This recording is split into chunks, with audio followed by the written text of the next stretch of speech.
자, 오늘 이제 묵상을 좀 하려고 합니다. 여러분, 여러분 옆에 있는 뭐 2명 정도씩 한번 짝을 지어갖고 한번 나눠주세요. 아니면은 이거 좀 단체로 갑시다.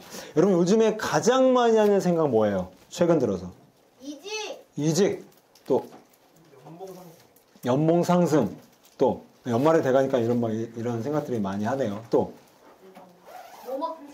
뭐 먹지? 역시. 퇴근하고 싶다. 그만두고 싶다. 자, 한 명만 더 해볼까요? 나는 항상 우리 막내들의 얘기가 좀 궁금해. 우리 정은이. 민수도 있구나. 찐막내는 너구나. 민수.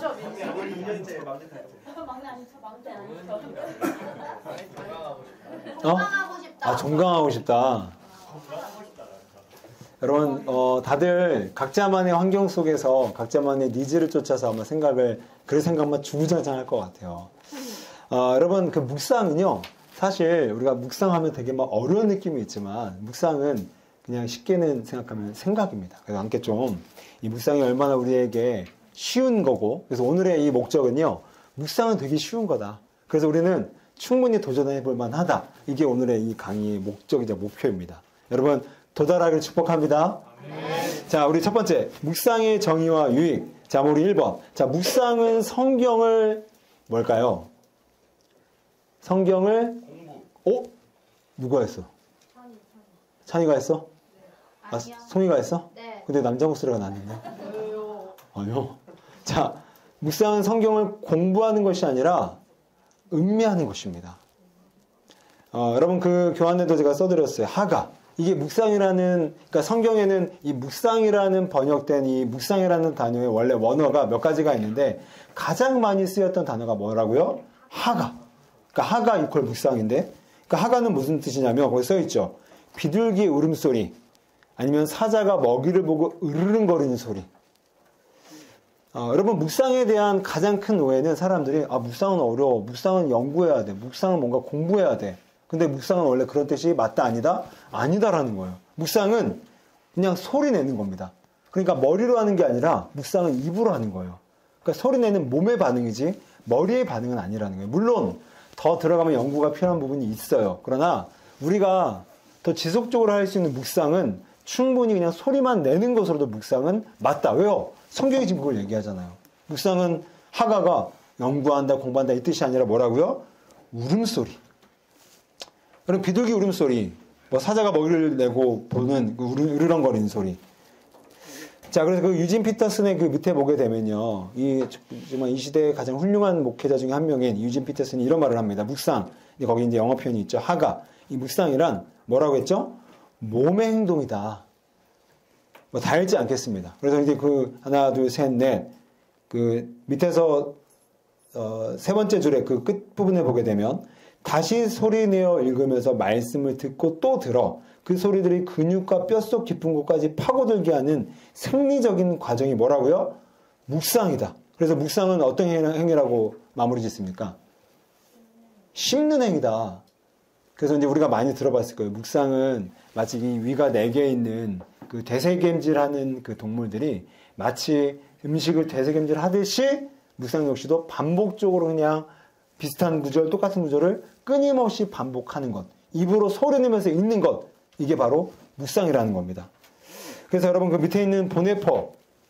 이제 이 사람이 뭘로 유명하냐면 히틀러 암살자로 유명한데 이 보네퍼 목사가 이제 이런 말을 했어요. 묵상이란 마치 사랑하는 사람의 말을 분석하려 하지 않고 말 그대로 받아들이는 거다.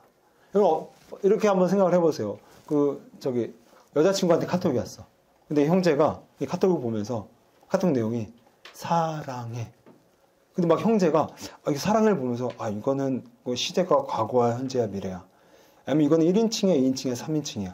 아니면 이거는 능동태야 수동태야. 이런 인간이 있습니까? 이런 인간이 있으면요 우리가 정말 기도해 드려야 돼요. 정말 기도해 드려야 돼요. 긍휼을 여겨야 됩니다. 그런 인간이에요. 보통 여러분 사랑해라는 그 단어를 보면 여러분 어떻게 반응을 해요? 막 감격 있지 않아요? 사랑해라는 그 세 글자에 묻혀진 그 사람의 심리가 내 영혼을 강타해서 내 정서를 뻥 뚫리게 해서 정말로 그 사랑의 경탄과 그 사랑의 감격 안으로 들어가는 거. 이게 정상이잖아요. 누가 사랑을 보면서 아 이건 1인칭이고 이거는 단수 시제니까 이건 이렇게 해석해야 돼. 그런 사람 있어요 없어요? 네. 있으면 신고해 주세요. 네. 정신교육이 좀 필요한 사람이에요. 근데 우리가 그렇다는 거예요. 우리가 성경을 보면은 그냥 하나님이 내게 주신 러브레터다. 그래서 그냥 그 세계 안으로 들어가는 겁니다. 하나님의 음성이 단지 문자로만 기록된 음성인 거예요. 그러면 그 사랑에 내가 너를 아낀다. 내가 너를 보배롭게 여긴다. 내가 너를 귀하게 여긴다. 내가 너를 존귀하게 여긴다. 그거를 그냥 받아들이면서 마치 그 남자가 여자친구의 그 카톡을 보면서 경의에 빠지고 경탄에 빠지고 그 감격에 빠져서 그 사랑의 세계로 돌입하는 게 정상인데 우리는 묵상이라는 걸 이건 주어고 이게 동사니까 이거는 이렇게 해석을 해야 되고 하나님은 무엇을 말씀하셨지? 이 본문의 배경은 뭐지? 이건 묵상이 아니라는 거예요. 이거는 성경 공부라는 겁니다. 이거는. 그래서 우리는 첫 번째 묵상은 절대로 공부가 아니라 묵상은 뭐죠? 음미하는 것이다. 음미하는 것. 음미하는 것. 우리가 아까 민수가 이제 제 막내니까 우리 민수가 가장 좋아하는 게 뭐예요? 가장 좋아하는 음식.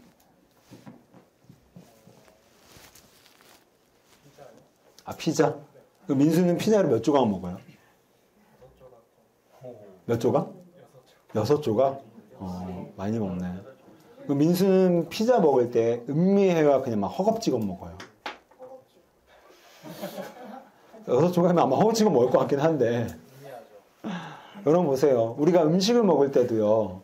내가 정말 그 맛을 느끼는 사람은요. 그 맛에 빠져 들어갑니다. 백종원 보세요. 백종원. 저도 이제 몰랐는데 그 뭐였죠? 요즘 프로? 아빠 요리사. 먹는 모습이 막 개걸스럽게 먹긴 하지만 되게 매력적으로 먹잖아요. 뭐 보는 사람도 야 나도 저거 먹고 싶다라는 생각이 들어요 안 들어요? 듣죠? 왜 들을까요? 왜 그런 생각이 들을까요? 그렇죠. 그 사람은 그 음식의 세계에 빠져 들어가는 거예요. 음미하는 겁니다. 분석하지 않아요 맛을. 근데 물론 심사위원으로서 분석은 하겠지만 일단은 음미부터 하는 거예요. 그렇게 우리는 묵상은 어렵게 생각하지 않는 게 우리의 목표라고 했죠. 묵상은 공부가 아니라 뭐다? 음미하는 거다. 자, 두 번째. 자, 묵상은 비실제적인 것만을 다루는 것이 아니라 현실적인 문제를 다룹니다. 다시 한번. 묵상은 비실제적인 것만을 다루는 것이 아니라 현실적인 문제를 다룹니다. 자, 그 밑에 야고보서의 말씀을 보게 되니까 너희 중에 누구든지 뭘까요? 지혜가 부족하거든. 여러분 이거 괄호 안에 답을 몰랐으면 회개해야 됩니다. 이 정도 말씀 우리가 좀 그래도 좀 알고는 있어야죠. 자, 너희 중에 누구든지 뭐라고요? 지혜가 부족하거든. 모든 사람에게 후히 주시고 하나님께 구하라 그리하면 주시리라. 여러분 여기서 말하는 지혜는 제가 교환에 써 있는 대로 이제 기본적으로는 지혜, 이제 위즈덤을 가리키는데 좀 더 깊은 의미가 있습니다. 이 야고보서잖아요. 여러분 이 야고보서는요. 편지의 수신자도 유대인이고 편지를 보낸 발신자도 유대인입니다. 그러니까 지혜라는 말을 썼을 때 수신자나 발신자나 똑같이 유대인, 즉 구약적 배경 안에서 이 지혜라는 말을 쓴 거예요. 그러면 자, 구약적 배경에서의 지혜는 뭐냐면 굉장히 현실적인 걸 지혜를 가리킵니다. 예를 들면 자, 시편 37편 30절인데 거기에는 안 나와 있어요. 잘 들어보세요. 의인의 입은 지혜로우며 의인의 입은 지혜로우며 그러니까 무슨 말이냐면 의인의 입은 지혜롭다. 바로 말을 잘하는 스킬로서의 지혜라는 거예요. 그리고 솔로몬이 지혜롭게 아람 왕과 대화하는 장면이 나오는데 거기서 말하는 지혜는 아람 왕과 외교력을 펼치는 이 외교력으로서의 지혜를 가리킵니다. 그러니까 구약 배경에서의 지혜는요. 둥그런 잡는 게 아니에요. 우리 실생활에서 써먹는 제사장의 옷을 만들 때도 지혜로운 자. 그리고 건물을 지을 때도 건축자로서의 지혜. 그리고 말을 할 때도 대화자로서의 지혜. 외교력을 펼치는 외교적 스킬을 말하는 지혜입니다. 즉 지혜는 뭐죠?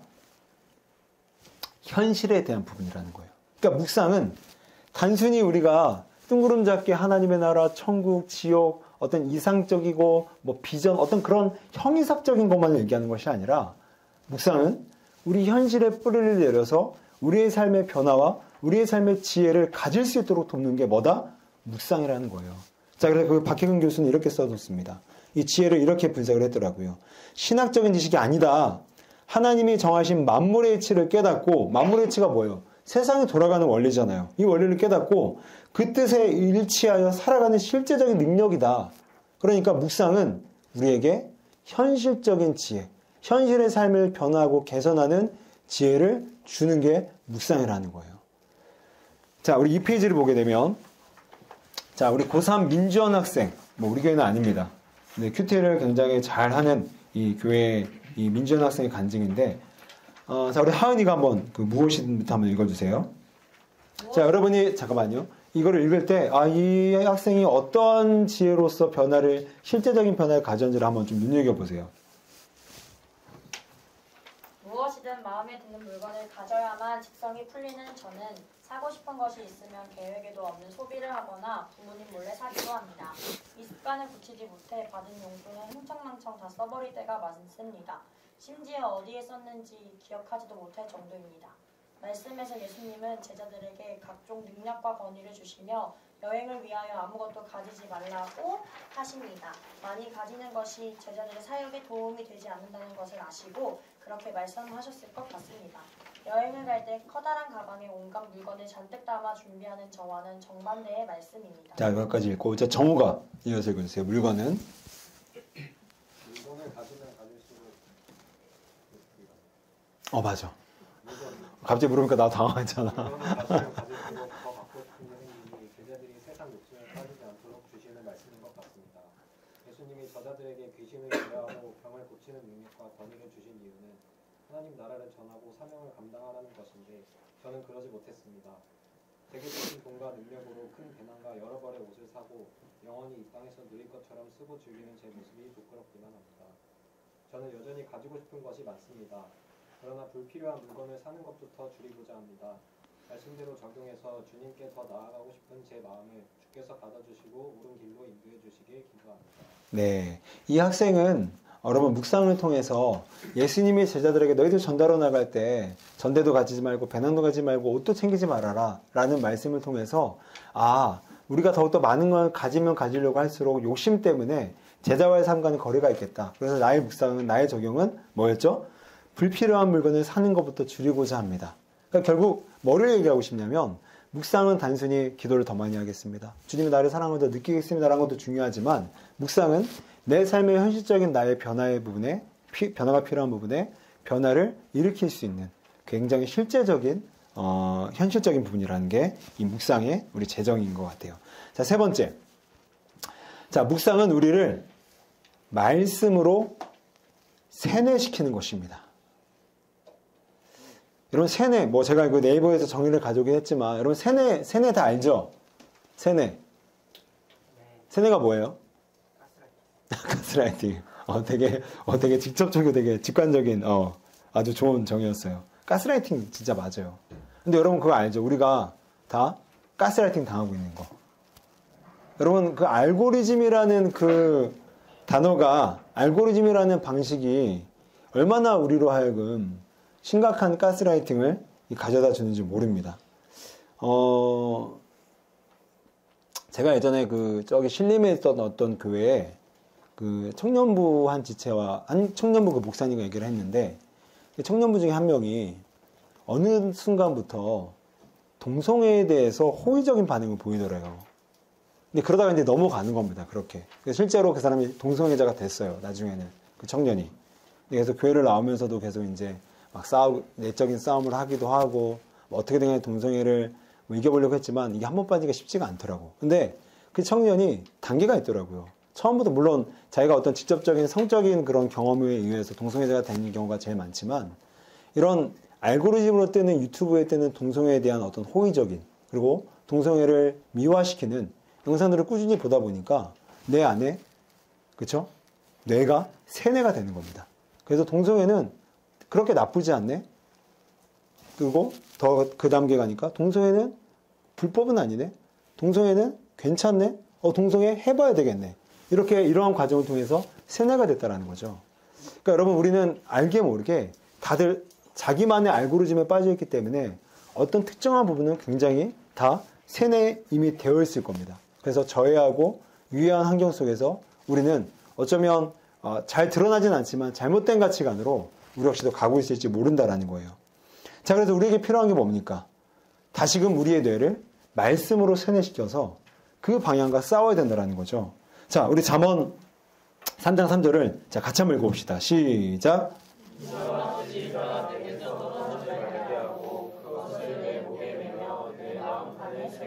자, 여러분 여기서 마음판에 한번 동그라미 쳐보세요. 동그라미. 마음판. 여러분 이 마음판은요. 바로 뇌를 가리킵니다. 그러니까 결국 말씀이 뭐라고 얘기하죠?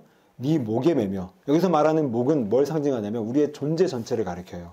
그리고 내 마음판의 세계라. 뇌의 내가 인자와 진리를 새기라는 겁니다. 말씀을 새기라는 거예요. 왜요? 결국 우리가 말씀으로 세뇌되지 않으면 우리는 다른 거에 분명히 세뇌당하게 됩니다. 여러분 우리는 인간은 공간이에요. 저는 인간은 공간이라고 생각해요. 이 공간 안에 무엇인지 들어가서 지배합니다. 채워 넣어줘요. 가만히 있지 않아요. 중립적인 거 없어요. 인간은 공간이기 때문에 여기에 유해한 게 들어오거나 아니면 좋은 게 들어오거나 아니면 나쁜 게 들어오거나 좋은 게 들어오거나 다 무조건 하나는 간택을 당하게 됩니다. 그래서 우리는 알게 모르게 다 가스라이팅, 세뇌당하고 있어요.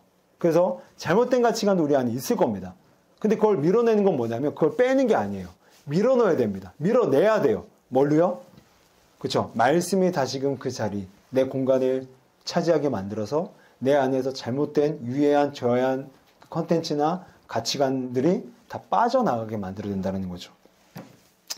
여러분 그 본죽 알죠? 본죽. 저는 그 예전에 항상 배가 아플 때마다 본죽을 되게 좀 이렇게 자주 사 먹었었는데 이 본죽이 지금 보니까 2018년도까지 보니까 한 1,800개가 있더라고요. 그러니까 뭐 지금 한 2,000개 정도 있을 것 같은데 이제 이분이 여기 부천에 옆에 있는 개척교회 집사였어요. 이 본죽 대표가 최복이 대표라고. 근데 맨 처음에 예수님을 만나서 정말 맨날 나가서 전도하러 나가고, 그러니까 그냥 서리 집사, 그냥 뭐 직분도 없는 그냥 일반 집사였는데 너무너무 마음이 뜨겁다 보니까 나가서 전도하고 구역장하고 뭐 찬양팀하고 성가대하고 정말 교회에서 살다시피 이제 그러면서 이제 하나님께서 축복해 주셔서 남편과 사업을 하는데 화장품 업체를 차렸는데 이게 어떤 그 사회 흐름과 잘 맞아 떨어져서 순식간에 전국에 400개 대리점이 분포가 된 거예요. 정말 돈방석을 쌓아놓고 살았대요. 그분의 표현에 의하면. 근데 이게 IMF가 터지면서 싹 그냥 사라져 버립니다. 그래서 완전 부도나고. 근데 이분이 충격 먹어갖고 이제 정신병동에 감금이 돼요. 최복희 대표가. 그래서 마음은 나가고 싶은데 약을 안 먹으면 자꾸 막 자해하게 되고, 그 다음에 막 그 뭐랄까요, 자신을 막 정지하게 되고, 그래서 나갈 수 없게 됐다가 겨우겨우 이제 어쨌든 간에 회복하고 나서 나왔어요. 그리고 나서 이제 호떡 장사를 차리게 됩니다. 근데 이제 참 저는 이게 참 그 사람의 멘탈이라는 게요, 난 되게 본받을 점이 많은 것 같아요. 이 남편이요, 호떡 장사를 이제 여러분 생각해 보세요. 400개의 대리점을 거느린 회장이었습니다. 회장. 여러분 수익이 어마어마했겠죠. 근데 그 사람이 망해갖고 둘이 봉고차 하나 빌려갖고 이제 승명여대 앞에서 호떡빵이래요. 그 용달차에다가 이제 호떡을 차린 거예요. 근데 이 남편이 처음 본받을 점이야.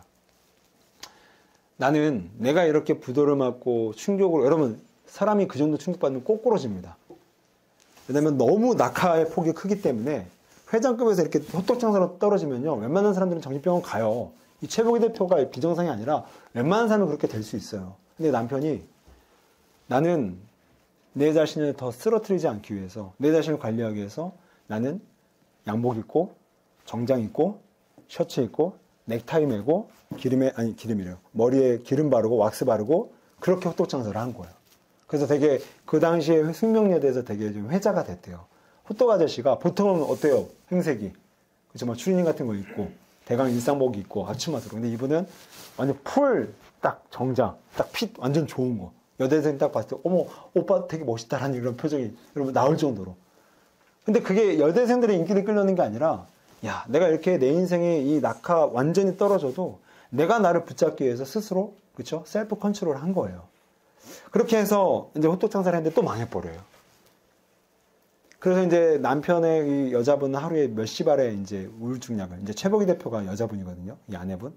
몇 시발에 이제 우울증약을 먹으면서 먹고 살아야 되잖아요. 그래서 남편이 친구 회사에 이제 채용이 됩니다. 먹고 살아야 되니까. 근데 참 그랬어요. 이 와이프를 놔두고 가면 자해하고 언제 죽을지 모르니까 그냥 데리고 나간 거예요. 출근 퇴근을 같이 한 거예요.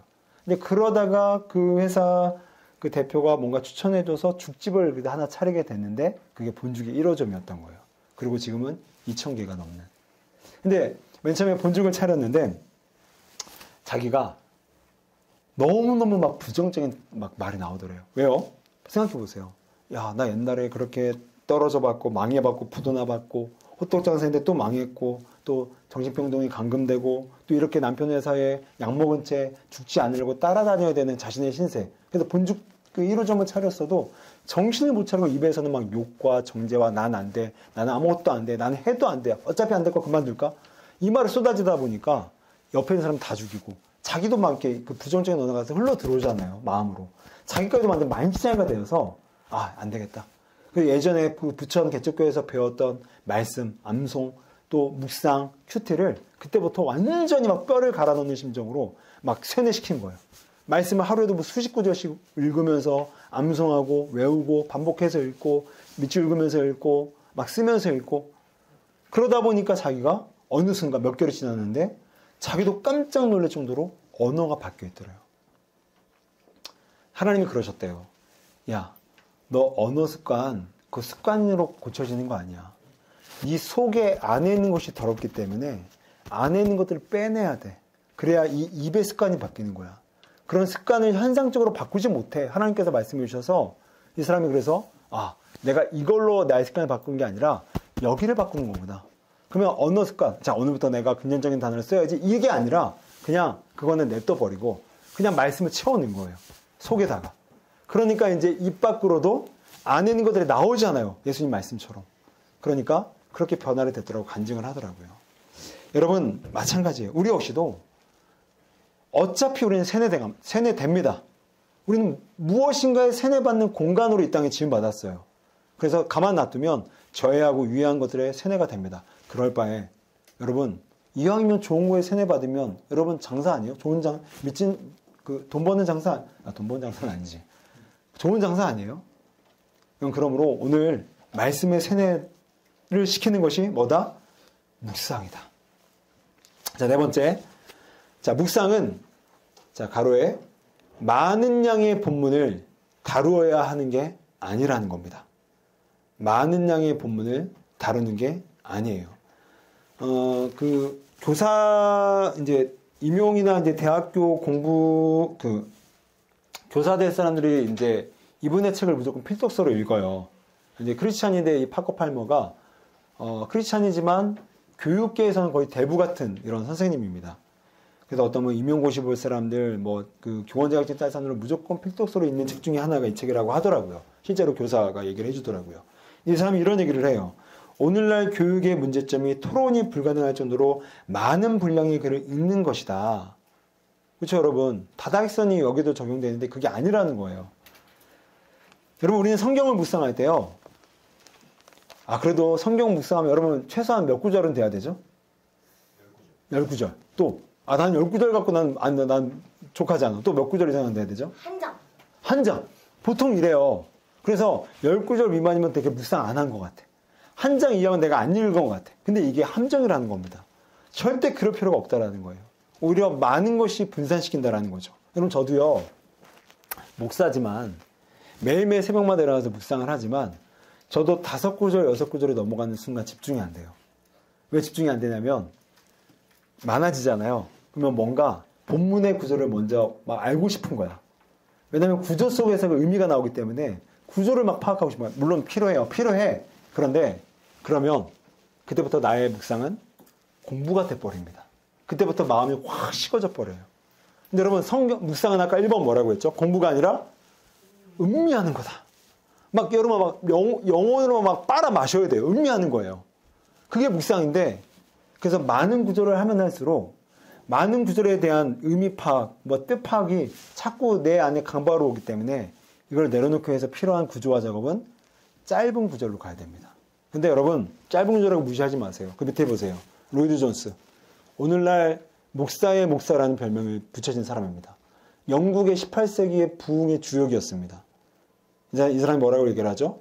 만일 한 구절이 유별나게 부딪혀오면 계속 읽어나가지 말래요. 멈추라는 거예요. 무조건 내가 한 장, 10구절을 지켜야만 중요한 게 아닙니다, 여러분. 형식을 지키는 건 두 번째, 세 번째 문제예요. 그냥 읽다가 내 안에 꽂힌 게 있으면 그 다음 거 읽지 마요. 그냥 맨 처음에 예를부터 창세기 1장 1절부터 10절이 본문이다. 근데 1절에 태초에 꽂혔죠? 읽지 마. 하루 종일 내 태초만 묵상하는 거야. 태초에. 야, 태초에 하나님 날 지셨대. 태초에 하나님 날 사랑하셨대. 하루 종일 그냥 태초만 묵상하면 되는 거예요. 근데 우리는, 한국 사람은 너무 윤리적이야. 무조건 형식을 지켜야 옳다고 봐요.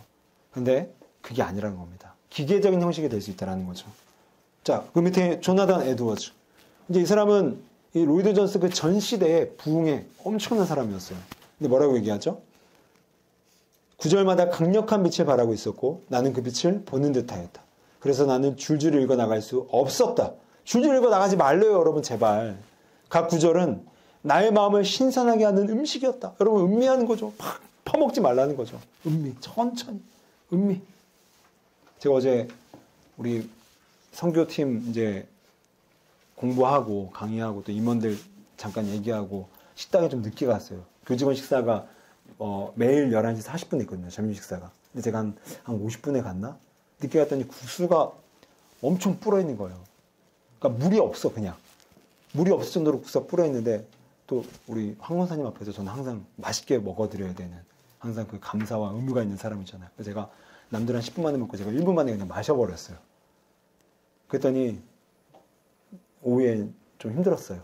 막 배가 막 꼴렁꼴렁 막 되고 막 힘들었거든요. 여러분, 저는 그 음식을 음미한 걸까요? 아니면 퍼마신 걸까요? 퍼마셨죠. 음미 하나도 못했습니다. 남는 게 없어요. 영양가 하나도 없어요. 마찬가지라는 거죠. 여러분, 음미해야 된다는 거예요. 자, 그 밑에 자, YMCA의 창립자 이 조지 윌리엄스는 자, 자기의 인생 구절을 고린도전서 15장 2절로 꼽습니다. 여러분, 인생 구절이 있어요? 내 인생 구절. 너희가 만일 내가 전한 그 말을 굳게 지키고 헛되이 믿지 아니하였으면 그로 말미암아 구원을 받으리라. 이 사람은요, 어떤 회사에 견습생으로 들어갑니다. 10대 후반 때. 그러니까 정말 배우지 못하고 그냥 노동으로 먹고 사는 그런 사람이었어요. 근데 예수님을 영접하고 나서 이 고린도전서 15장 2절의 말씀이 있는데 이 말씀을 단순하게 그대로 믿었던 거예요. 너희가 만일 내가 전한 그 말을 굳게 지키고 헛되이 믿지 아니하였으면 그로 말미암아 구원을 받으리라. 이 말씀이 있는데, 야, 나같이 못 배운 사람도, 나같이 가방끈이 짧은 사람도 이 말씀을 굳게 지키고 헛되이 믿지 않고 제대로 믿기만 하면 쓰임 받는구나. 그냥 단순하게 어린아이처럼 말씀을 받아들입니다. 우리는 그게 문제예요. 너무 말씀을 분석합니다. 그냥 받아들여야 돼요. 단순하게. 어린아이처럼. 알아 하면 알아듣고 어라 하면 또 어라 알아들으면 되는데 우리는 자꾸만 분석하고 연구하고 막 꼬는 거죠. 본문의 배경이 어쨌고 그거 하지 말라는 겁니다. 그건 나중에 할 필요가 있을 때 하면 돼요. 이 말씀을 믿었더니 이 사람이 나중에 이 말씀을 확신하고 그러면 내가 우리 주님 주신 이 말씀을 붙잡고 내가 몇몇의 청년들과 함께 모여서 말씀 공부하고 기도하고 운동해야 되겠다. 근데 그 모임이 나중에 그렇죠? 연간 3천만 명의 회원을 가진 YMCA의 시초의 몸이 되었습니다. 여러분, 이런 얘기를 들으면 어때요? 이건 저 달나라 얘기 같아요, 목사님. 이 얘기는 되게 유명한 성공한 사람들의 성공담 같아요. 여러분, 벌써 그 생각의 벽이 여러분의 인생을 막고 있는 거예요. 단순해져야 됩니다. 저 사람의 성공은 내 성공이 될 수가 있고 저 사람도 여러분 견습생이었다니까요. 그냥 오늘날 따지면 맥도날드 그냥 알바였어요. 그런 사람도 꿈을 품고 말씀을 그냥 영혼으로 빨아들이는 거예요. 음미하는 거예요. 그 말씀이 내 안에 세뇌가 돼서 나를 꽉 채우고 그 말씀의 사람이 되는 겁니다.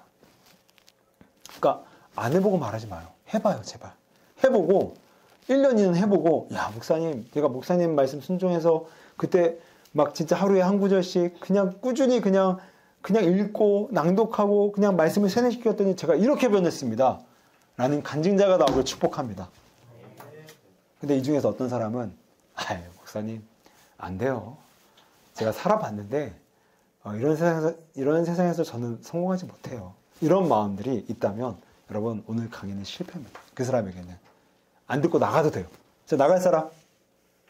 나갈 사람. 제가 지금 이제 마지막 찬스 주는 거야.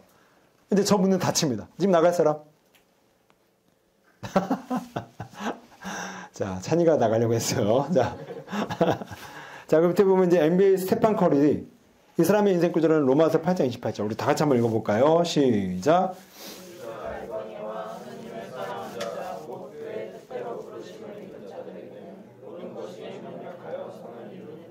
스테판 커리의 어머니가 되게 독실한 크리스찬이에요. 그래서 자매들은 스테판 커리 혹시 알아요?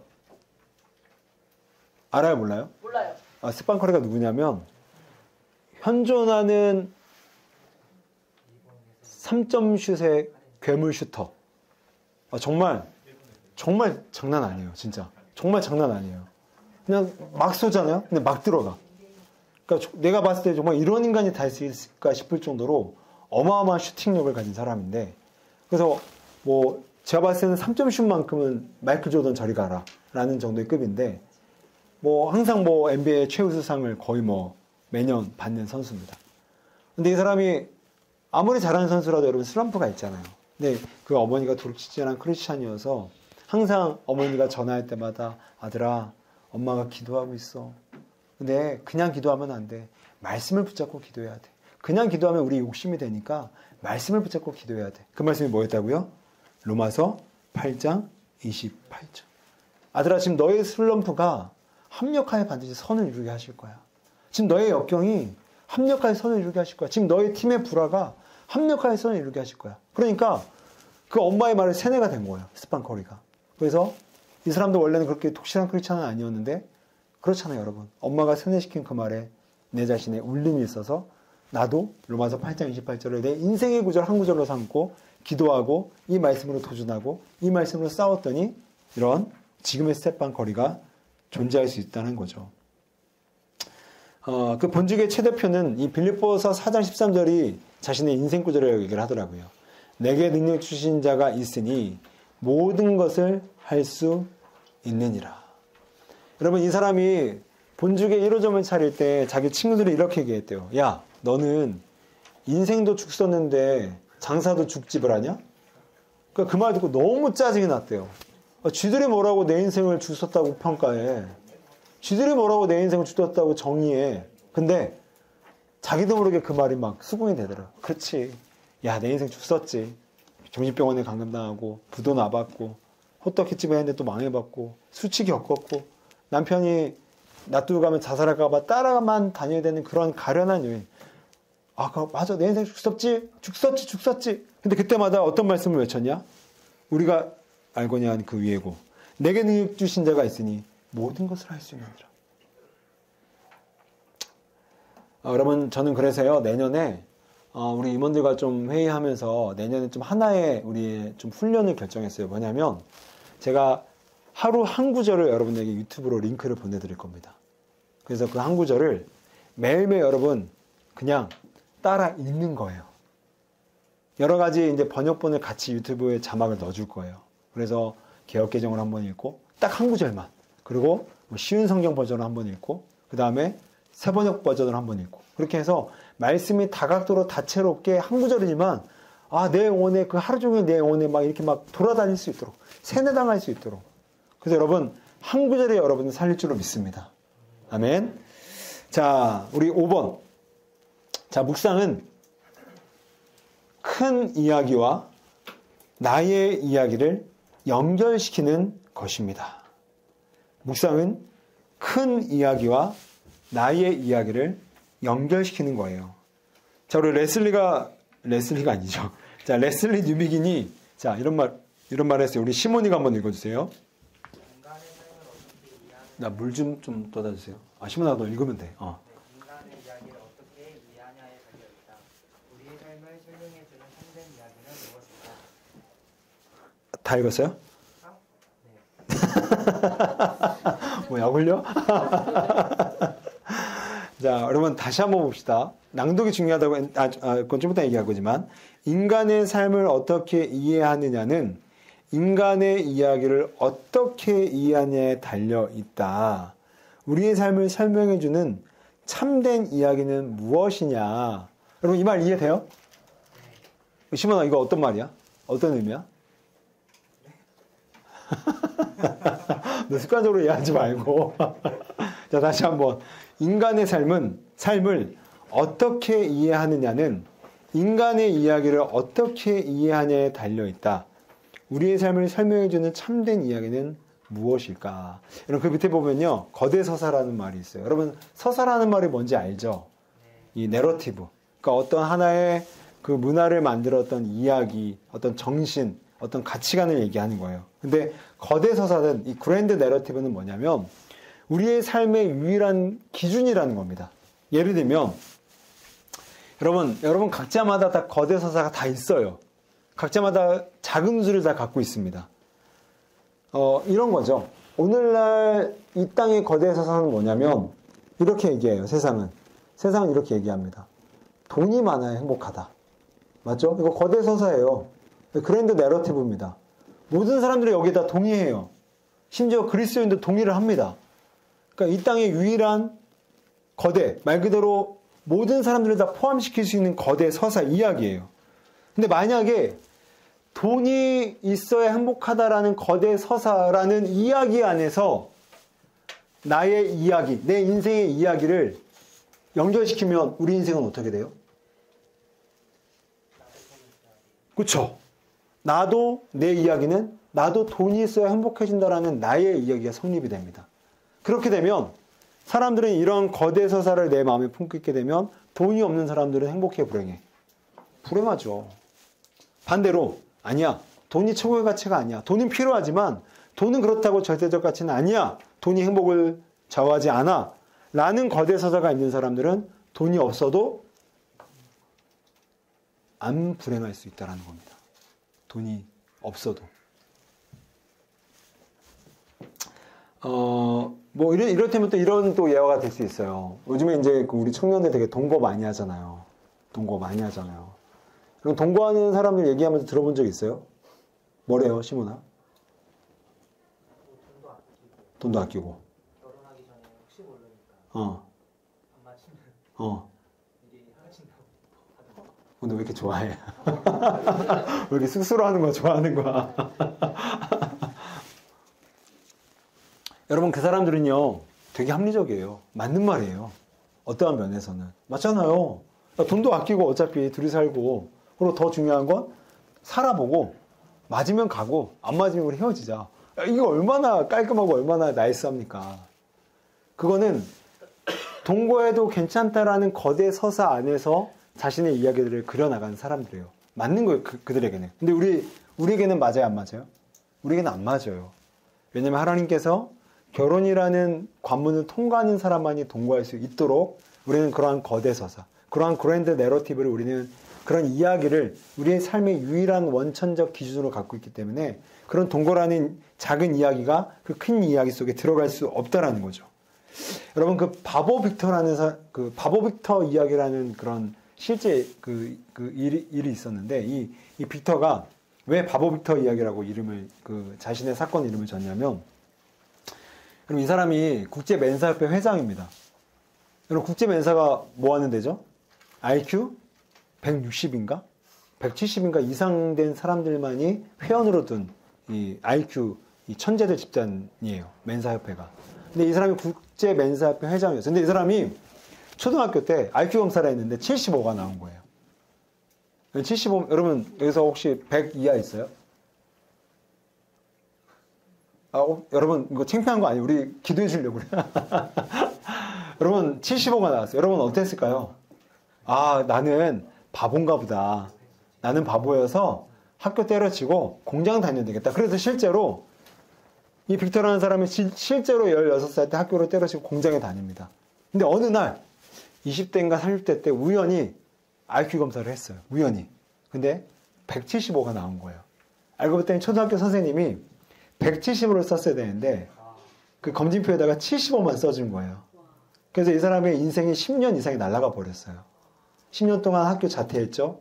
공장 다니라 고등학교, 대학교 못 갔죠. 바보가 나는 그래서 자기의 거대 서사는 뭐였죠? 이 사람의 거대 서사?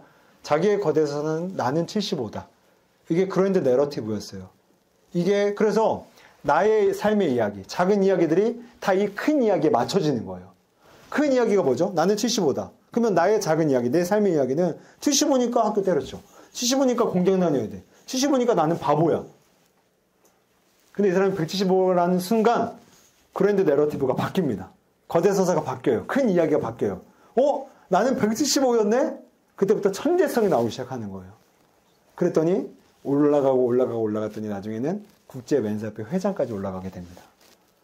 여러분, 여러분의 이야기를요, 여러분의 삶의 의미는요, 내가 어떤 서사를 그리고 있느냐 안에서 결정이 됩니다.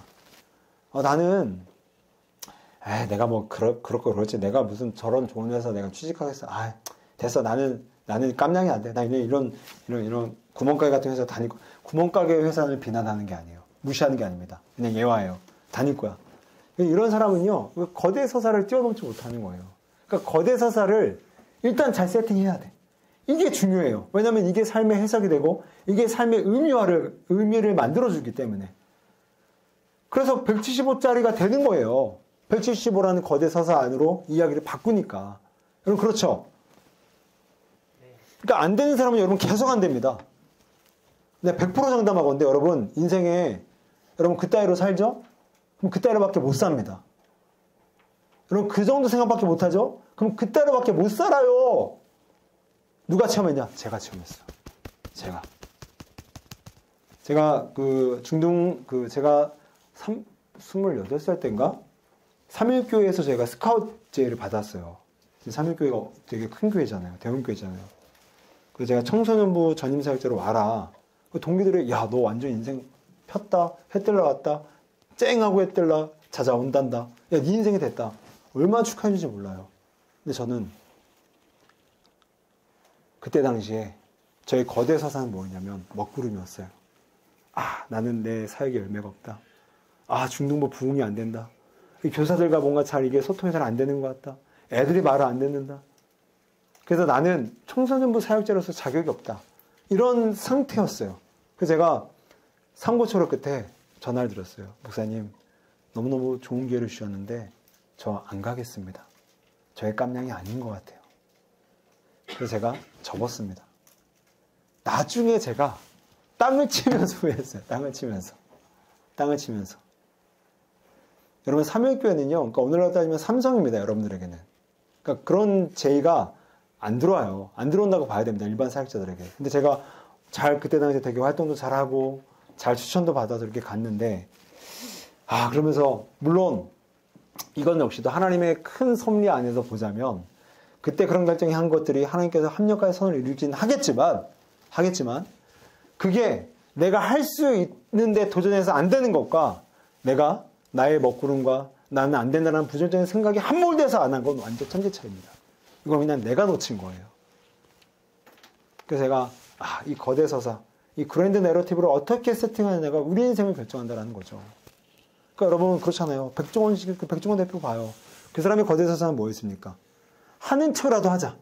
하는 척하면 하는 척했던 그 모델이 실제 내가 된다. 그리고 요즘에 저는 여러분 애들과 되게 잘 놀아준 척해요. 뭐 애들이 너무너무 좋아요. 아빠는 이거 너무너무 오랜만에 이거 너무너무 좋아. 행복해. 근데 여러분 저는 그런 사람이 아니에요. 그런 사람 못 됩니다. 저는 심지어 애들에게도 제 시간에 쓰는 거에 대해서 분석하고 따지고 제 시간에 써요. 시간 관리가 저는 되게 엄격한 사람이기 때문에. 근데 그런 사람이 안 되니까 저의 거대 서사를 자꾸만 바꾸는 거예요. 그래. 나는 아이들에게 상냥한 아빠야. 나는 아이들에게 얼마든지 내 시간을 허락해 줄 수 있는 아빠야. 저의 거대 서사를 자꾸만 부수는 거예요. 놔두면 이게 너무너무 단단해서 안 깨지니까. 여러분의 거대 서사는 무엇입니까? 어떠한 원리와 어떤 기준으로 여러분의 인생을 꾸며가고 있어요? 같은 환경에서도 12정탐꾼이 있었지만 10명은 부정적 복구를 합니다. 우리 못합니다. 우리 안 됩니다. 우리는 쳐들어갈 수 없습니다. 우리는 점령할 수 없습니다. 근데 2명은 우리는 저들을 먹을 수 있습니다. 우리는 저들을 점령할 수 있습니다. 거대 서사가 다른 거예요. 여러분 그 옆에 우리 창조론과 우리 진화론을 보게 되면요. 이 거대 서사가 얼마나 중요한지를 한 번 더 우리에게 얘기를 해줍니다. 여러분 창조론 옆에 뭐라고 써있죠? 은혜 생존. 자, 진화론 옆에는 적자 생존. 여러분 진화론이 뭡니까? 진화론은 적자 생존이에요. 경쟁에서 내가 쟤보다 우등해야 살아남을 수 있다라는 게 진화론이잖아요. 그러면 진화론의 관점으로 진화론이라는 거대 서사로 이 세상을 보면 어떻게 보이죠? 아, 이 세상은 약하면 안 돼. 그리고 약한 놈은 다 갖다 버려야 돼. 근데 창조론은 뭡니까? 창조론이라는 거대 서사를 이 땅을 보게 되면 야, 모든 사람들은 다 귀해. 왜? 하나님의 형상으로 지음받았으니까. 그러니까 사람을 바라볼 때 이 거대 서사가 다르게 해석하는 거예요. 예를 들어서 이거예요. 여러분, 회사 신입사원이 다 들어왔어요. 근데 일을 너무너무너무 못해. 여러분, 사장 입장에서는 어떤 마음이겠어요? 뽑았다. 그쵸? 에휴, 아, 쟤 어떻게 내보내지? 어떻게 해야 저 실업급여 안 받게 하고 어떻게 내보내지? 이런 고민하겠죠. 아, 저 쓸모도 없는 놈. 아우, 저거, 뭐 괜히 들어가고 우리 회사 분위기만 망치고, 돈만 에휴, 이러겠죠. 이게 진화론이 가지는, 그러니까 그래서 우등하지 않으면 다 갖다 버려야 돼. 그냥 쓸모 없으니까. 근데 창조론을 가진 사장이 그런 신입사원을 드린 거예요. 그럼 창조론이라는 거대 서사를 가진 사람은 어떻게 해석하죠? 아우, 저거 진짜 괜히 뽑았지만 그래도 너는 귀해. 왜? 하나님의 형상으로 창조됐으니까. 아우, 저거 점심값도 아깝지만 그래도 먹어. 왜? 하나님의 형상으로 창조됐으니까. 여러분, 그러므로 이 거대 서사를 어떻게 관리하고 세팅하고 어떻게 갖느냐가 우리의 인생의 높고 높음, 높고 낮음, 우리 인생의 방향을 다 결정합니다. 다 결정해. 여러분, 안 되면요, 제일 좋은 방법 하나 알려줘요. 여러분, 그냥 롤모델 하나 정하세요. 그냥 따라해. 그게 안 믿는 사람들 믿는 사람이든 상관없어요. 그냥 롤모델 하나 정하고 그 사람이 하는 어투, 말, 행동, 사고방식 그냥 다 따라해요. 따라하면요, 그게 여러분의 거대 서사로 자리 잡습니다. 기준이 높아지는 거예요. 나는 이만큼은 잘해야 되겠다라는 게 되는 거죠. 근데 그게 아니라 그냥 뭐 대강 살자, 그냥 되는 대로 살자, 맞춰서 살자, 그러면 우리 안에 발전은 없다라는 거죠. 자, 우리가 이제 파트 1을 끝냈는데요. 자, 우리 옆 사람과 한번 좀 짝을 한번 접으세요. 뭐 2명 내지 3명씩. 자, 우리가 이제 첫 번째부터 5번째까지 이제 우리가 묵상의 정의와 유익을 다루었는데, 자, 이 중에서 오늘 내게 가장 큰 좀 울림을 줬다, 어떤 그 감동을 줬다. 자, 뭐라도 좋습니다. 한번 좀 나눠주세요. 자, 시간을 한 2분 정도 드릴게요. 저는 개인적으로 아까 호떡 했을 때 그 정장 입은 남편분 있잖아요. 저는 그 부분에 참 오늘 강의를 준비하면서 되게 많은 도전을 받았어요. 그 환경이 나를 꺾는 게 아니라 자기 스스로 자기가 넘어지는 거거든요. 환경은 항상 우리를 압박합니다. 항상 압박해요. 그건 변하지 않아요. 근데 호떡 장사를 하면서도 나는 정장을 입겠다. 머리에 이 왁스를 바르겠다. 이 자기가 어떻게든 간에 넘어지지 않겠다라는 이 생에 대한 의지. 이게 멋있는 사람이구나. 이렇게 좀 이렇게 도전을 받았는데, 여러분 각자가 좋습니다. 이 5가지 묵상이 무엇이고 또 묵상이 어떤 유익이 있는지를 뭐 많이 다뤘어요. 뭐 5개, 뭐 많을 수도 있고 적을 수도 있겠지만, 이 중에서 여러분 절대로 오늘 이걸 그냥 끝내지 말고, 이제 이어진 건 이제 묵상을 어떻게 할 거냐라 좀 방법론을 좀 배울 거거든요. 마저 잘 함께 좀 학습해서 좀 여러분의 묵상이 여러분의 삶에 되게 친숙하게 좀 자리 잡았으면 좋겠습니다. 자, 우리 이어서 이제 우리 묵상의 방법, 자, 3W 라고 하는데요. 자, 그러니까 좀 여러분이 상징적인 좀 이 워딩이 있어야 외워질 것 같고, 좀 이렇게 좀 잘 습득이 될 것 같아서 제가 한번 좀 만들어 본 거예요. What? 무엇을 말씀하시는가? 아까도 얘기했지만, 물론 공부는 아니에요. 묵상이. 공부는 아닌데, 기본적으로 무엇을 말씀하시는 건지는 파악이 되잖아요. 읽다 보면. 연구하지 않아도. 2번째, why? 왜 내게 말씀하시는가? 여러분, 우리에게 말씀하시는 목적이 뭐죠? 왜 우리에게 말씀을 하시죠? 그렇죠. 그렇게 살라고. 그러니까 변화를 요청하는 거예요, 말씀은. 그러면 변화돼야 될 부분이 있다, 없다? 있기 때문에 그 말씀을 내게 받는 겁니다. 똑같은 말씀을 받더라도요, 이 사람은 이렇게, 이 사람은 저렇게 다르게 적용이 돼요. 왜요? 그 삶의 존재가 다르기 때문에. 그래서, 이 말씀을 왜 내게 주시지? 예를 들면, 태초에 하나님이 천지를 창조하셨다. 그 말씀을 묵상했어요. 왜 이 말씀을 내게 주실까? 알고 봤더니, 내가 요즘에 창조에 대한 감격이 빠졌구나. 뭐 예를 들자면. 이렇게 내 안에 결핍과 부족과 뭔가 변화에 대한 부분에 대한 이유를 발견해야 됩니다. 그래서 묵상학자들은 이렇게 얘기를 해요. 나도 성경을 읽지만 성경이 나를 읽게 해야 된다. 그래서 성경에 왜 내게 그 말씀을 하시는지를 성경이 나를 읽는 행위다. 묵상이란 게. 세 번째, 웨이. 웨이의 뜻이 길이잖아요. 길. 그래서 묵상하는 목적은 그 찬이 말처럼 살라고. 그러니까 어떤 길로 갈 거냐. 어떤 길로 가는 게 우리의 삶이 결정된다면 어떤 삶을 살 거냐. 그래서 이 적용을 해야 된다는 거예요. 그래서 예시로 제가 한번 가져와 봤어요. 자, 우리 여호수아 1장 5절 그 예시의 말씀. 자, 우리 다 같이 한번 읽을까요? 시작.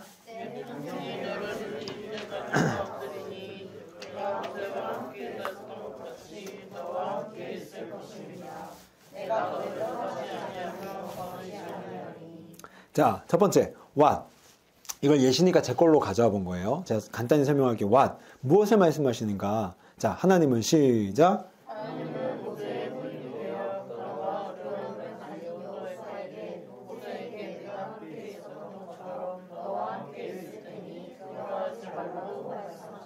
오케이. 자, 이해되죠? 네. 뭐 간단히 더 설명하자면 이제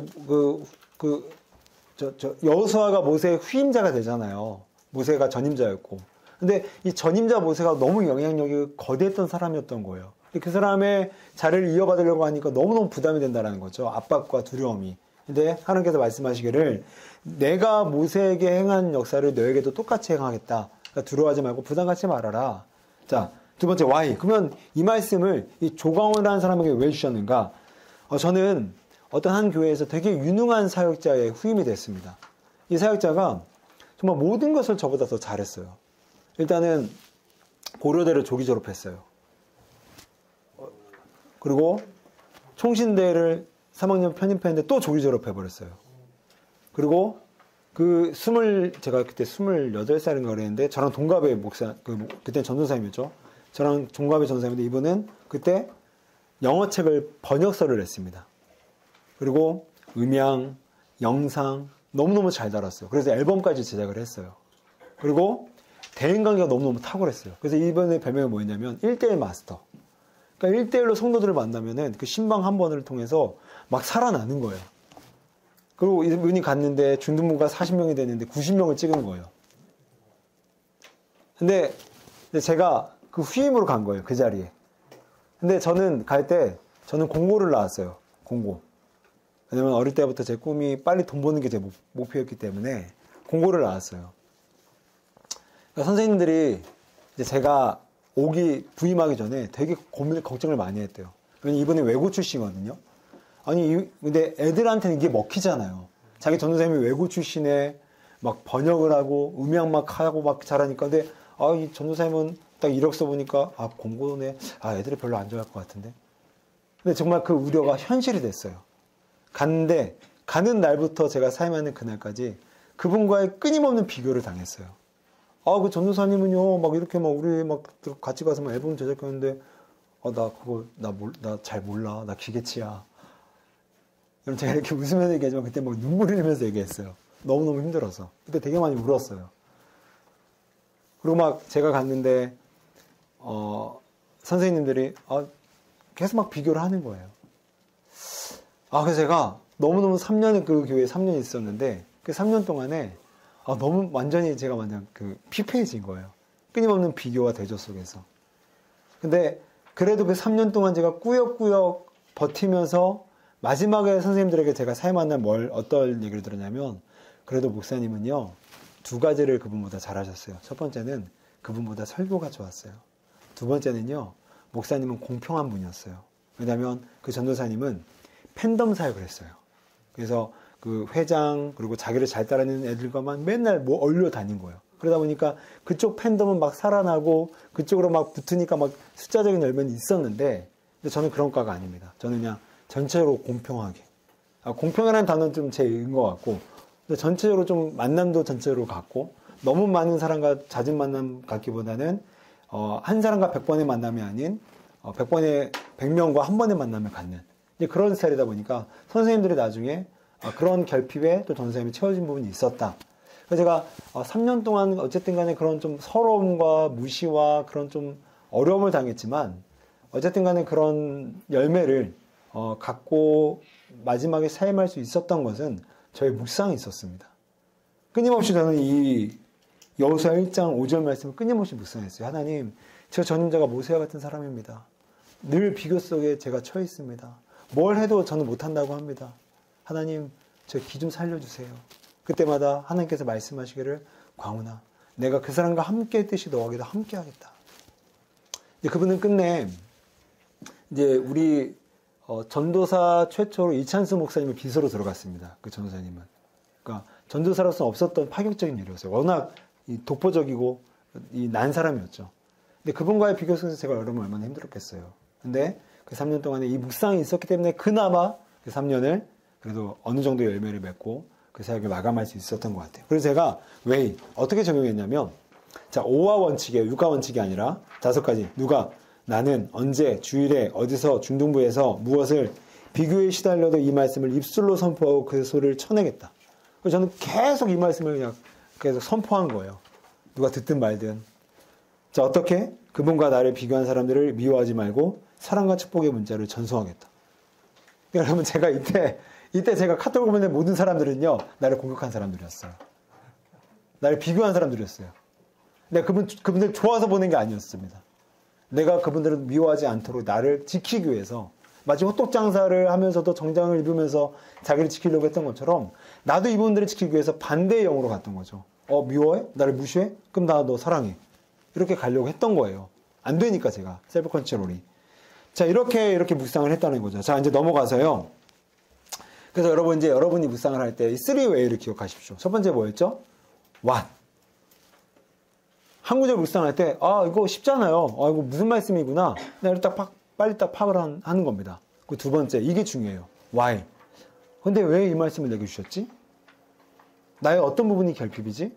나의 어떤 부분이 지금 고통인 거지? 내 어떤 부분을 하나님께서 변화하기를 원하시는 거지? 나를 묵상하는 거예요, 나를. 말씀 묵상이 끝났으면 나를 묵상하는 겁니다. 세 번째, way. 삶을 묵상하는 거예요. 그러면 나는 어떻게 이 말씀이 원하는 변화된 삶을 살아갈까? 할 때 반드시 5화 원칙으로 정해야 됩니다. 정해놓지 않으면 구체적으로 할 수 있는 만큼 정해놓지 않으면 안 하게 돼요, 우리는요. 그래서 제일 좋은 묵상은요, 그날 아침이나 그 전날 하는 거예요. 그래서 아예 딱 정해놓는 겁니다. 나는 내일 이거는 하겠다. 선물을 보내겠다. 연락을 해보겠다. 기도를 하겠다. 이런 식으로 확실하게 할 수 있는 것들을 정해놓는 겁니다. 5화 원칙으로. 이거를 정해놓고 하루 시작하는 것과 정하지 않고 하루 시작하는 것은 천지 차이예요. 자, 넘어가세요. 자, 세 번째. 자, 파트 3. 자, 묵상의 시작과 과정, 완성. 자, 낭독입니다. 자, 앞에서 묵상, 이 하가라는 말의 뜻은 소리내서 읽는 것이라고 얘기를 했어요. 자, 이런 의미에서 낭독은 묵상의 시작이자 과정이며 완성이라고 할 수 있어요. 그래서 앞에서 말했던 3W는요, 어떤 묵상의 방식이라고 한다면 이 방식이 실현되려면 반드시 낭독부터, 기초부터 잘 돼야 됩니다. 그래서 오늘 우리 이 공부의 관건은요, 바로 이 세 번째입니다. 낭독. 자, 그러면 좀 더 들어가서, 자, 첫 번째. 왜 이렇게 낭독이 중요할까요? 자, 성경에 들어있는 대부분 내용들은 오랜 세월 동안 입에서 귀로 전달되는 구전 방식이었습니다. 그러니까 애초부터 성경이 종이에 기록돼서 후대들에게 전해진 것이 아니라 입에서 귀로, 또 후대들이 입에서 귀로 이렇게 구전 방식으로 말했기 때문에 구어체였기 때문에 말씀도 내가 직접 입으로 말하면서 읽는 낭독할 때 가장 이해가 잘 된다는 겁니다. 이해돼요? 이해되죠? 자, 두 번째. 자, 말씀 안에서도 성경을 낭독할 것을 명령을 해요. 자, 여호수아 1장 8절. 이 율법책을 내 입에서 떠나지 말게 하며.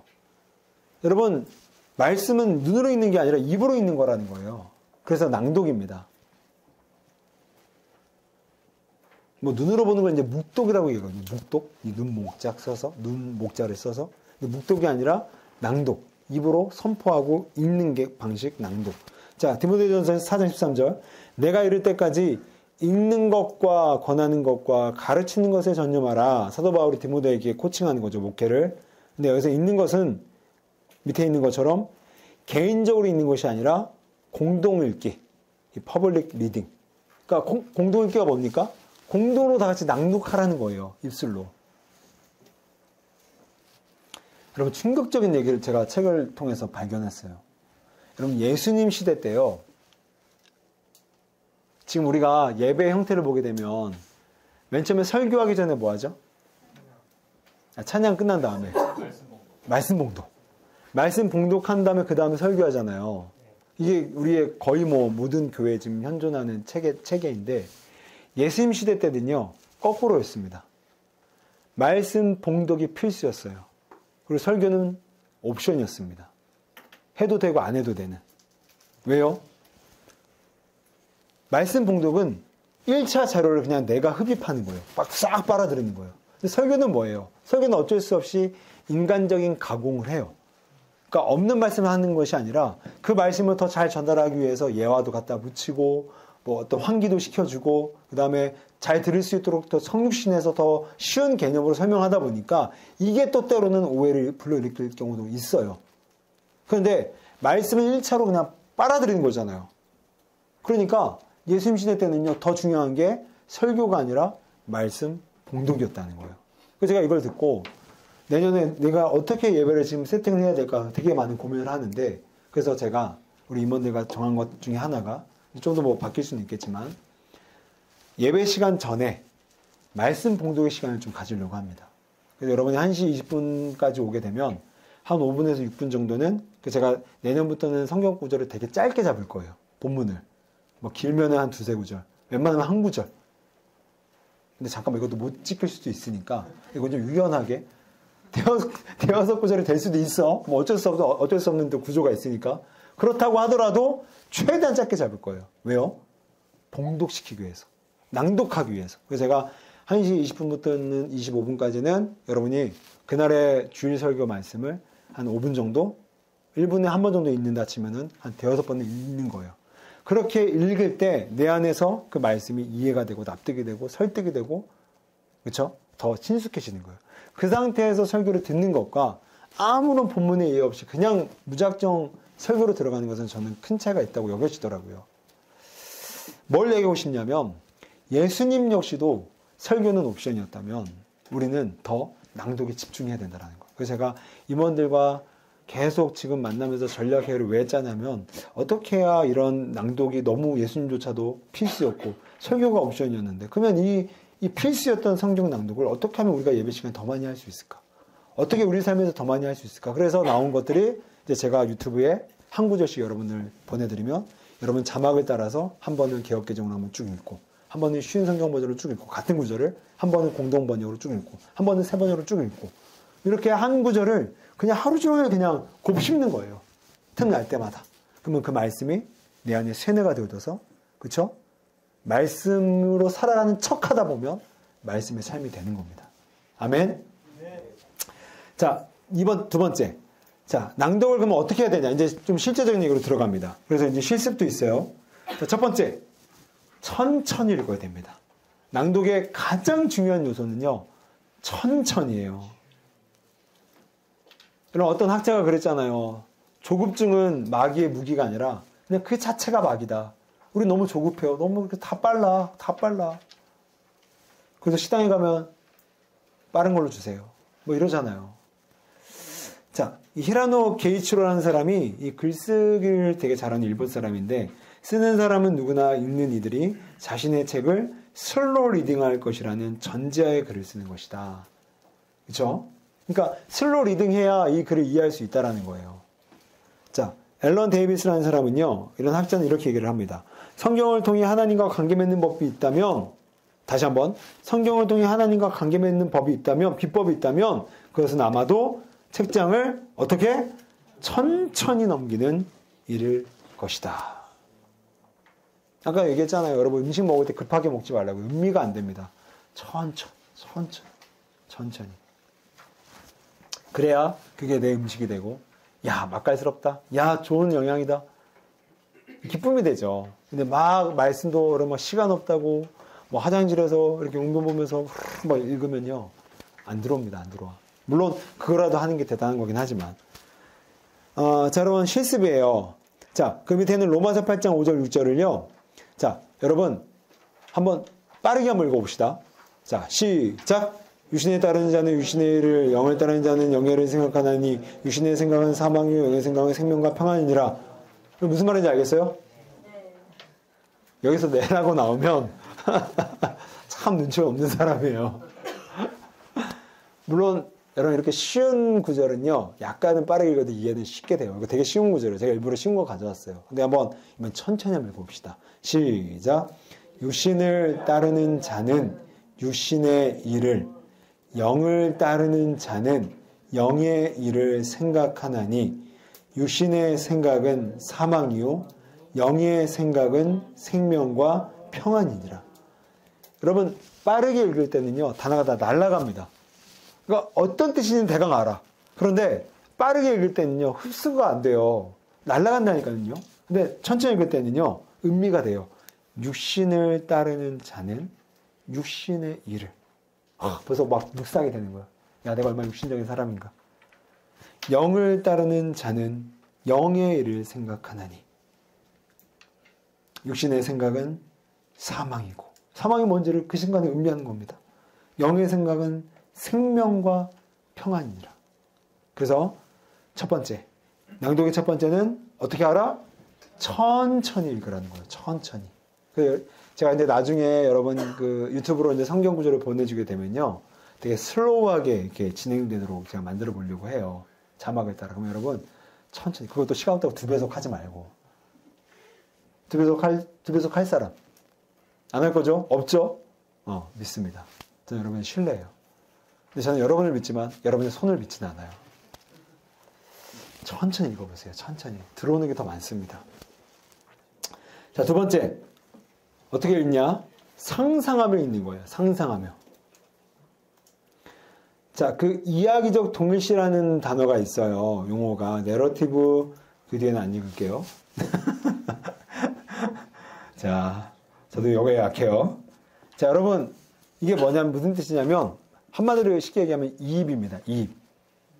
여러분, 좋아하는 어떤 책이나 뭐 드라마나 영화를 볼 때, 내 감정을 이입하는 것과 이입하지 않는 것. 여러분, 그 드라마나 책이나 영화를 볼 때 어떤 차이가 있어요, 없어요? 있죠. 요즘에 좀 우리 청년들이 뭐 봐요, 영화나 드라마? 뭐 봐요? 어벤져스? 뭐 봐요, 요즘에? 나 요즘에 잘 모르겠네. 드라마 요즘에 좀 인기 많은 거 뭐예요? 정년이?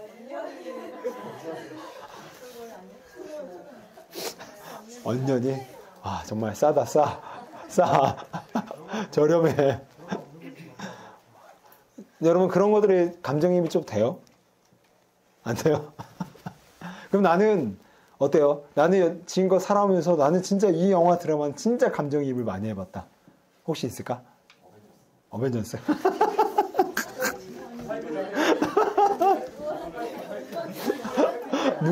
누구한테 감정이입이 됐어? 얼마한테? 울었네. 야, 지구 평화를 지키기 위해서 저 S는 저는 그 기억이 안 나는데 나중에 얘기해줄게. 기억이 안 나. 아니, 설명하기도 좀 어려워서. 누구 나오는지 그 사람 이름도 모르겠어요. 나중에 얘기해줄게요. 근데 그 응칠은 좀 기억에 남아요. 응칠. 왜냐면 제가 딱 그 세대였거든요. 제가 1997년도가 제가 딱 고1이었어요. 그러다 보니까 H.O.T. 막 잭스키스 막 그 싸움 되게 많이 봤고, 막 하여튼 그 쌍문동, 거기가 쌍문동이거든요, 미아리에. 근데 제 집이 청소년 때 제 집이 면목동이어서 20분 거리였어요. 이제 친구 옆에 번동, 노원구, 쌍문동 많이 다녔어. 그 노원구 현대백화점역 그 뒷골목에 있는 데인데, 그걸 지나다니면서 막 감정이입이 막 되는 거예요. 야, 내가 저렇게 살았는데. 막 나도 모르게 막 이렇게 해보려고 있더라고요. 너무 웃기고 막 감동스러워. 그 성동일이 정말 우리 아버지 같고, 그 와이프가 정말 저희 어머니 같고, 그 친구들이 다 그렇게 정말 놀았던 것 같아요. 막 남의 집 가서 막 잠을 자기도 하고, 어릴 때. 막 그런 추억이 있어요. 그러니까 되게 감정이입이 되다 보니까, 제가 웬만해서는요, 책도 영화도 드라마도 2번 이상 잘 안 봅니다. 지루한 거 잘 못 견디는 스타일이어서. 근데 그 드라마를 2번 이상 봤던 것 같아요. 그것도 하는 쉬리. 미안해요.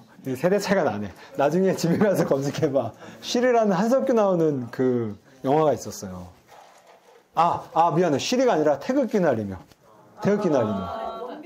원빈이랑 장동건 나오는 거. 와, 내가 진짜 그걸 보면서 얼마나 많이 울었는지 몰라요. 그건 한 내가 7번 봤어. 최초로. 유일하게. 막 그 장동건, 막 눈 돌아가는 씬 있죠. 막 제 형이 막 떠오르는 거예요. 물론 제 형은 그 정도의 인간은 아닙니다. 좀 무정해요, 약간. 근데 여튼 간에 그 아버지 세대, 저희 아버지 겪었던 그 세대, 막 감정이입이 되는데, 뭐 눈물이 나오더라고요. 마찬가지로 여러분, 성경도요, 내가 감정이입을 해야 됩니다. 그래서 그 아빌라의 테레사라는 그 영성가는 이렇게 얘기를 해요. 나의 명철로는 숙고할 수 없으므로 내 안에 계신 그리스도를 궁리하며 그릴 수밖에 없다. 그리라는 거예요. 내 명철로는 이해 안 되니까 그려보라는 겁니다. 자, 묵상할 때 초점. 그래서 묵상할 때는요, 이게 무슨 뜻이지 분석이 아니라 어떤 마음이었을까?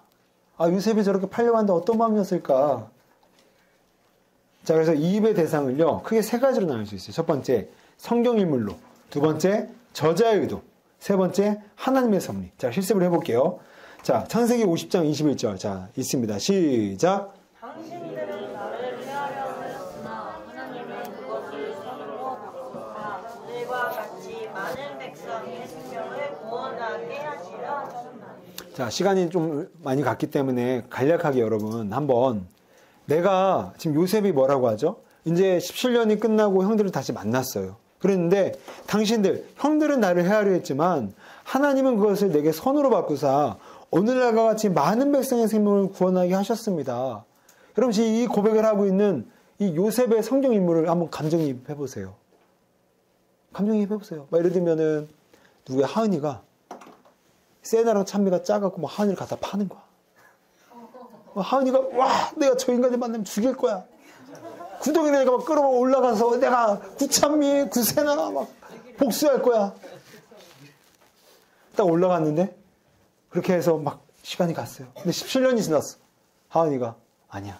언니, 당신들은 나를 헤아려 했지만 나는 당신들을 선으로 바꾸셨기 때문에 나는 죽일 거야가 아니라 이렇게 감정이입을 해보는 게 여러분 필요합니다. 이런 장치들이 필요하다라는 거예요. 그리고 저자의 의도. 여러분 이건 저자는요 모세입니다. 창세기는 모세가 썼어요. 그럼 모세는 왜 썼을까? 모세의 삶에서 왜 이 이야기가 우리 독자들에게 필요하다고 느꼈을까? 왜 필요하다고 느꼈을까요? 모세는 어떤 사람이었죠? 출애굽을 한 사람이었어요.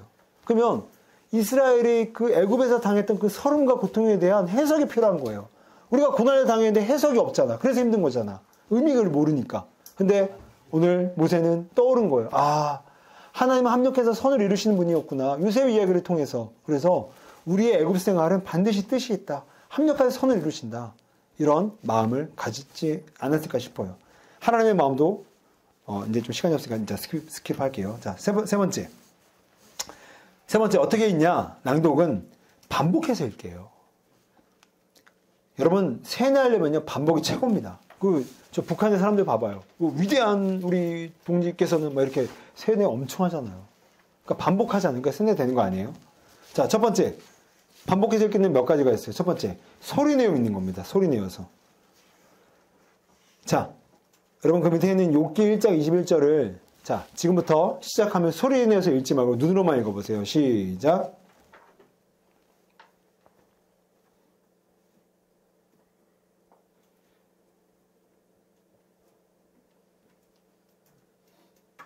여러분 벌써 다 읽었으면 탈락이에요. 천천히 읽으라고 했습니다. 네, 됐어요, 저는. 자, 이렇게 읽고, 자, 한번 소리내서 한번 천천히 읽어보죠. 시작. 이르되 내가 모태에서 알몸으로 나왔사온즉 또한 알몸이 그리로 돌아갈지라. 주시니도 여호와시요 거두시니도 여호와시오니 여호와의 이름이 찬송을 받으실지니이다 하고.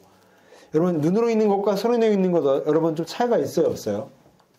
있습니다. 반드시 있습니다. 사람이 오감을 사용해서 읽는 것과 한 가지의 감각만 사용해서 읽는 건 전혀 다른 이 흡수력이 다르다는 거예요. 자, 두 번째. 자, 밑줄 그으며 읽으세요. 자, 실습은 하지 않겠습니다. 시간이 좀 가서. 자, 넘어갈게요. 나중에 여러분 꼭 한번 해보십시오. 자, 세 번째.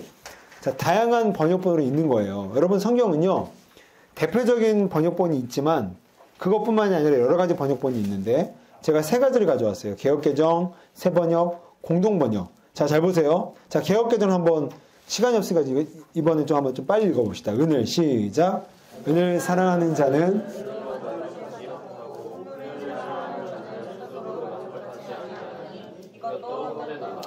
자, 새번역 시작.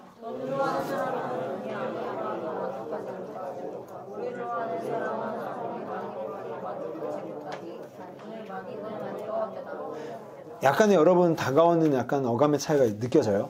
네. 자, 마지막 공동번역 시작. 재산이 많으면 그만큼 먹을 것을 그러니 많은 재산은 우리밖에 될 것이 없다. 여러분, 공동번역은 완전 다른 또 차원을 얘기합니다.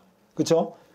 개역개정과 새번역은 야, 돈은 우리에게 만족을 주지 못한다. 근데 공동번역은 그거에 대한 하나의 실예를 들어줘요.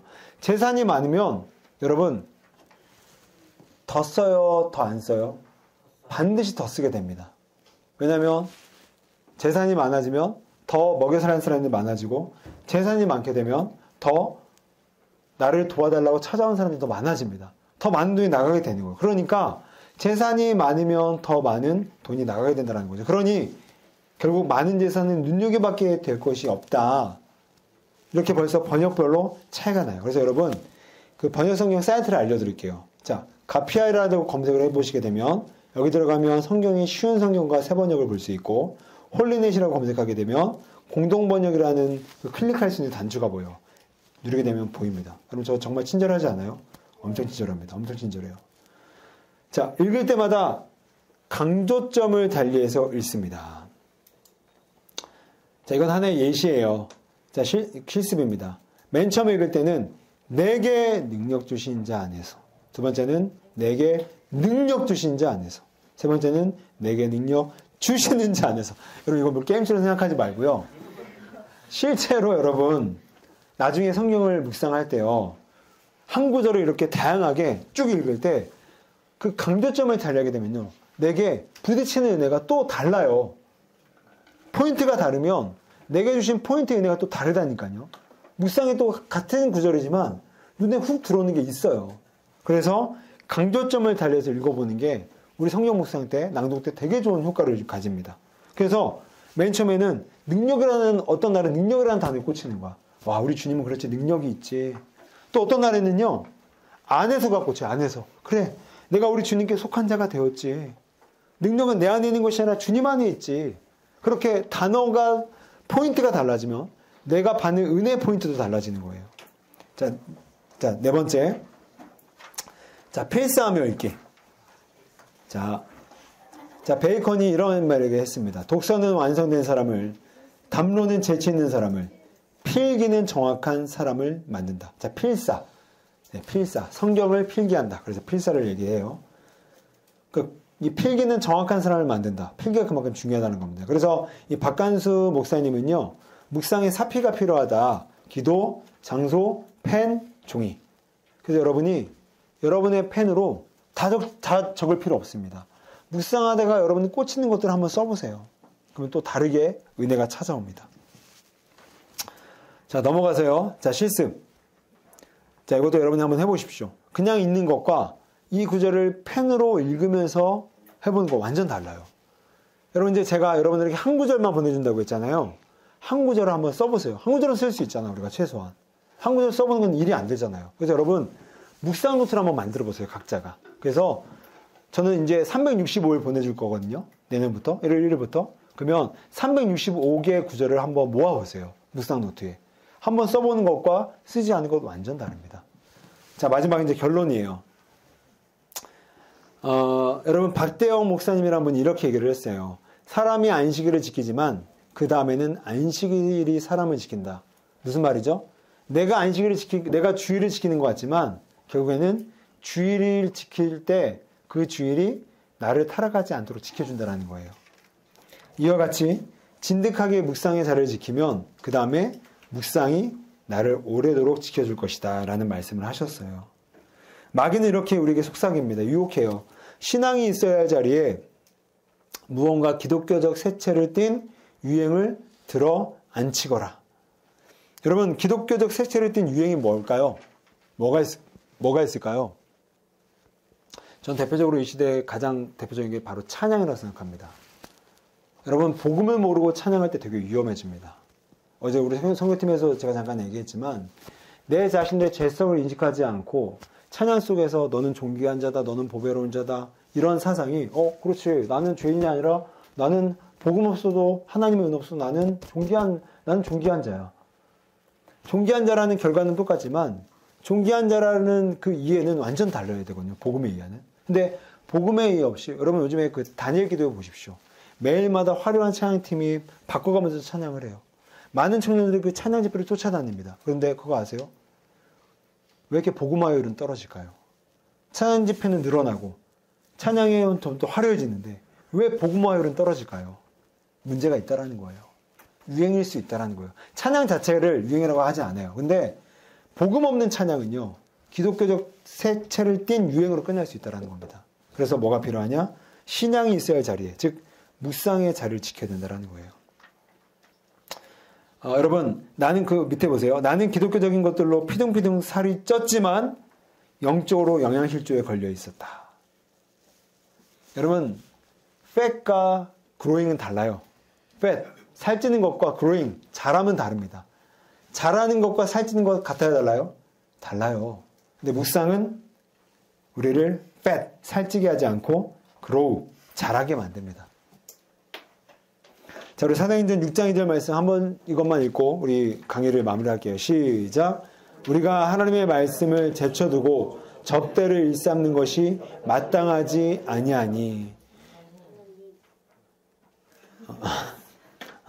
자, 먼저 나가지 마세요. 주님보다 앞서지 않고. 자, 사도들의 이 고백을 여러분, 우리 고백이 되었으면 좋겠어요. 우리가 하나님의 말씀을 제쳐놓고, 여기서 말하는 접대는 뭐냐면 교회에서 하는 수많은 봉사를 다 통칭하는 겁니다. 말씀 없는 봉사, 말씀 없는 열심, 말씀 없는 선교, 말씀 없는 찬양, 말씀 없는 교사, 마땅하지 않대요. 제 말이 아니라 누구의 말이죠? 하나님 말씀입니다. 묵상 없이 교사하는 거 되게 위험한 거예요. 당장 현실적인 필요에 의해서 여러분 불려다니지 마십시오. 제가 이런 말하면 되게 저 되게 미움 많이 사요. 목사님들 때문에 청년들 봉사 안 하면 어떡해요. 봉사자료를 자꾸 보내야죠. 맞아요. 맞는 말씀인데 묵상 없이 봉사? 안 된다고 얘기하잖아요. 마땅하지 않다라고 얘기를 하잖아요. 말씀을 제쳐두고 봉사자료를 봉사하지 말라는 게 아니라 장로님, 저 조강훈 목사님이요. 저 내년에 봉사하지 말라고 그랬어요. 아싸. 이거 절대 하지 마십시오. 오늘 총회 있죠? 그러니까 김신봉 같은 인간들이 있으면 안 돼요. 여러분, 저는 확언하기를 봉사하지 말라는 게 아니라 말씀 없이 봉사하지 말래요. 제가 아니라 말씀이 얘기하잖아요. 묵상 없이 하지 말래요. 그래야 여러분이 살찌지 않고 grow, 자라게 됩니다. 여러분, 그래서 오늘 그 마지막 우리 선포 있죠? 우리 한번 이것만 하고 오늘 이제 강의를 마치겠습니다. 정말 우리 영혼을 좀 담아서 하나님 함께 좀 선포하겠습니다. 시작. 하나님, 제가 묵상의 자리를 지키겠습니다. 자, 한 번 더 시작. 하나님, 제가 묵상의 자리를 지키겠습니다. 아멘.